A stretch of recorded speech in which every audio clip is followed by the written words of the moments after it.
Hello students, class 12 में relation function का topic हम लोग पढ़ रहे थे, जिसमें एक्सरसाइज 1.2 में हमने क्वेश्चन नंबर 9 तक पढ़ा था। आज हम 10 नंबर पढ़ने जा रहे हैं। ध्यान समझिएगा। Let A equal to R minus करली ब्रैकेट में 3 मीन्स जो सेट ए है वो रियल नंबर का सेट है, पर उसमें इंक्लूड 3 नहीं होगा। And set B R minus 1 means set B में रियल नंबर्स होंगे पर उसमें 1 नहीं होगा। Consider the function f such that a tends to be defined by fx equal to x minus 2 upon x minus 3 is f 1 1 and on 2। क्या f 1 1 on 2 है? ध्यान रखिएगा, डोमेन सेट a है और कोडोमेन सेट b है, तो set a में 3 नहीं होगा, क्योंकि 3 होगा तो यहाँ 3 पुट करने पर इंफिनिटिव आएगा, नॉन डिफाइंड आएगा, और कोडोमेन पर 1 नहीं होना चाहिए। तो आपको 1 1 on 2 बताना है, तो आपने लिखा fx equal to x minus 2 upon x minus 3। ठीक, लेट कर लिया x1 x2 belongs to a। x1 और x2 सेट a में कोई एलिमेंट है, तो since fx1 equal to fx2, तो function of x1 function of x2 की क्या होना चाहिए? इक्वल होना चाहिए। तो x1 minus 2 upon x1 minus 3 equal to x2 minus 2 upon x2 minus 3।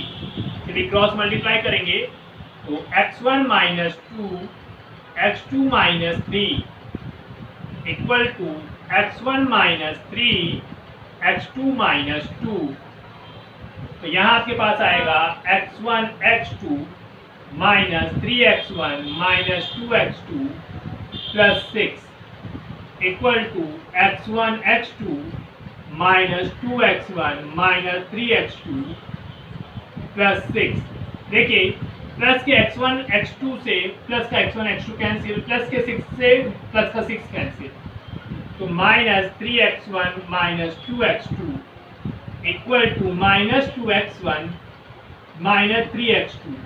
x1 वाले टर्म्स और x2 वाले टर्म्स एक साइड कर लीजिए, तो minus 3x1 plus 2x1 equal to minus 3x2 plus 2x2। तो यहाँ आएगा minus x1 equal to minus x2, minus से minus cancel, x1 equal to x2। और आपको पता है कि अगर function of x1 function of x2 के इक्वल है और x1 x2 के इक्वल आ जाए, सो f इज 1 1, तो f कैसा फंक्शन हो जाएगा? 1 1 फंक्शन हो जाएगा। अगर function of x1 function of x2 के इक्वल आ जाए तो x1 x2, अगर function of x1 function of x2 के इक्वल है और x1 x2 के इक्वल आ जाए 1 1 है, और अगर x1 x2 के इक्वल है और function of x1 function of x2 के इक्वल आए तो भी 1 1 फंक्शन है। इसके बाद ऑन टू के लिए, since y belongs to b, तो जो y है वो किस पर है? कोडोमेन पर है, तो y equal to x minus 2 upon x minus 3। ठीक, क्योंकि y क्या है? fx होगा, और y कहाँ है? बिलोंग्स टू b है। क्रॉस मल्टीप्लाई करिए, xy minus 3y equal to x minus 2, xy minus x equal to 3y minus 2। x common ले लीजिए, y minus 1 equal to 3y minus 2। x की वैल्यू y की terms find की हमने, तो 3y minus 2 upon y minus 1। हमने x की value y की टर्म्स में फाइंड की है। अब fx में हम x की जगह वैल्यू पुट करेंगे, तो x की वैल्यू क्या रही है हमारे पास? 3y minus 2 upon y minus 1। चलिए इसे फंक्शन में रखते हैं। फंक्शन क्या था हमारे पास? x माइनस 2, तो 3y minus 2 upon y minus 1 minus 2 upon 3y minus 2 upon y minus 1 minus 3। चलिए कैलकुलेट करते हैं, तो एलसीएम लेंगे न्यूमरेटर में, तो आएगा 3y माइनस 2, माइनस 2 का मल्टीप्लाई किया तो माइनस का 2y प्लस का 2, अपॉन y माइनस 1, नीचे डिनोमिनेटर में लिया 3y minus 2 minus 3y plus 3 upon y minus 1। देखिए न्यूमरेटर में -2 से +2 कैंसिल, y माइनस से y माइनस 1 कैंसिल, 3y से 3y कैंसिल, तो आपको fx इक्वल टू मिल जाएगा। न्यूमरेटर में देखिए 3y माइनस 2y, तो y बचेगा और 3 माइनस 2 1 बचेगा, देन y अपॉन 1, तो fx क्या आ गया, y आ गया। So f is onto, hence f is 1 1 on, तो f कैसा होगा, 1 1 on to फंक्शन होगा। ध्यान से देख लीजिए।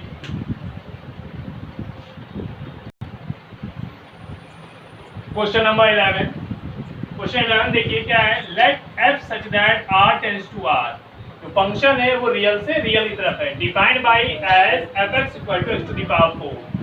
आपको फंक्शन दिया गया x to the power 4, correct the right answer. अगर 4 ऑप्शन है, पहला है f इज 1 1 on 2, पहला फंक्शन है 1 1 on 2, f कैसा है 1 1 on 2 है, f is many 1 on 2, third है 1 1 on but not on 2, mean function जो है वो 1 1 तो है पर on 2 नहीं है, और चौथा है नाइदर 1 1 नॉर on 2। देखिए फंक्शन कैसा दिया था, रियल टू रियल, तो रियल में पॉजिटिव नेगेटिव दोनों नंबर आते हैं, तो मैंने सेट ए जो रियल नंबर है उसमें अज्यूम किया है -1 0 1, और सेट बी जो रियल नंबर का है उसमें भी अज्यूम किया है -1 0 1।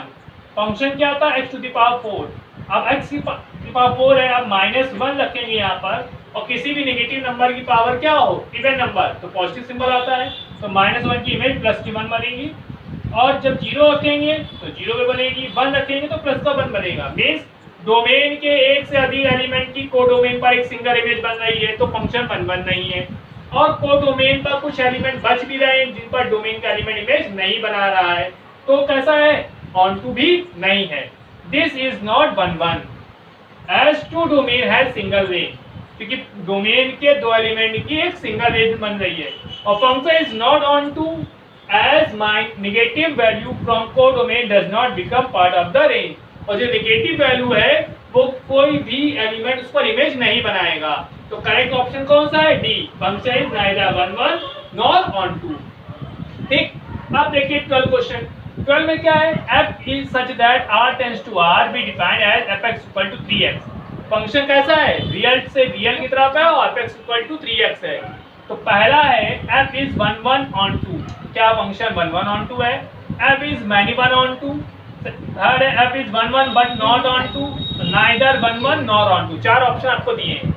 देखिए fx इक्वल टू 3x है और रियल से रियल की बात कर रहा है, तो फंक्शन रियल से रियल है और fx 3x के इक्वल है, तो हमने लेट कर दिया डोमेन पर दो एलिमेंट हैं x1 और x2, तो x1 x2 belongs to r, तो function of x1 function of x2 के इक्वल है, देन 3x1 3x2 के इक्वल होगा, 3 से 3 कट जाएगा, तो x1 किसके इक्वल आ गया, x2 के।